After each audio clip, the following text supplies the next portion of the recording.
Hi, ako si Jay. Pero Pogi ang tawag nila sa akin dito sa Canada. Hindi ko ba alam kung bakit. Pero okay lang.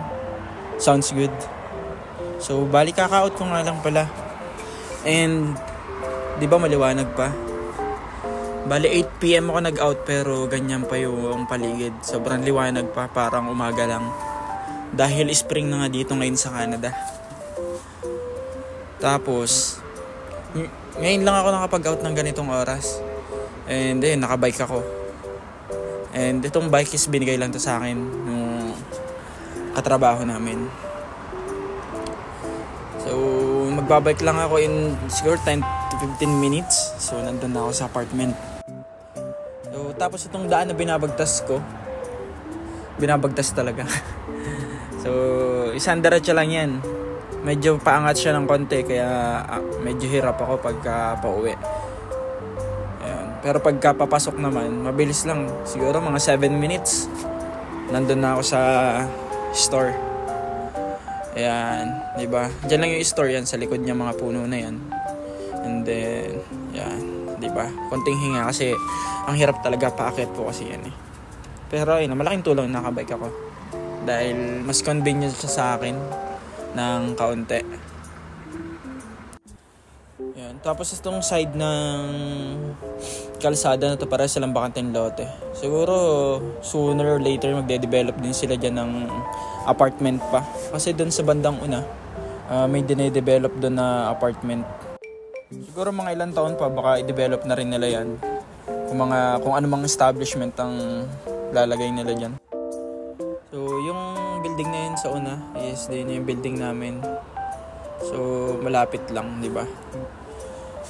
Lalo na nakabike ako, sobrang bilis lang. Pag naglalakad ka nga 10 minutes lang, nasa apartment ka na. So what more pa pag nakabike? Yan. Sobrang yan, di ba?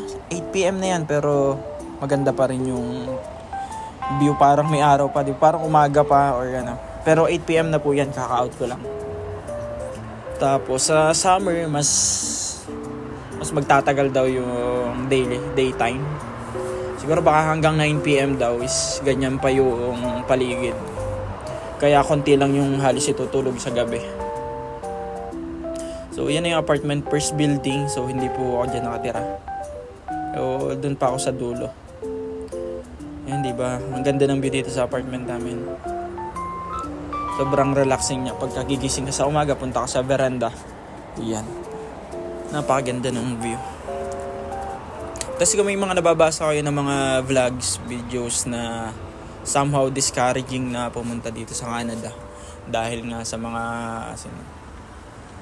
magkakaiba naman yan ng magkakaiba ng opinion, magkakaiba kayo ng plano sa buhay. Magkakaiba ng sa gastos. Depende na rin yan sa'yo kung paano may ma-manage yung expenses mo. So, para sa akin, sariling opinion is worth it pa din naman punta dito. Pero if may negosyo ka na sa Pinas at malaki naman yung kinikita mo, o kaya may trabaho ka dyan na maganda, magnegosyo ka na lang.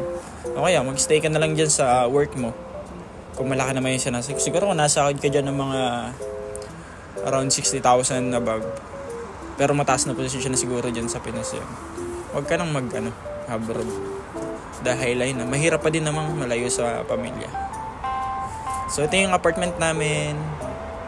Pinapasok ko yung bike ko kasi baka hindi naman yan mawawala sa labas. Kahit iwanan. Basta ilalak mo lang. So dito na sa apartment. Yeah, shame. Diba? Nakakapagod magbike.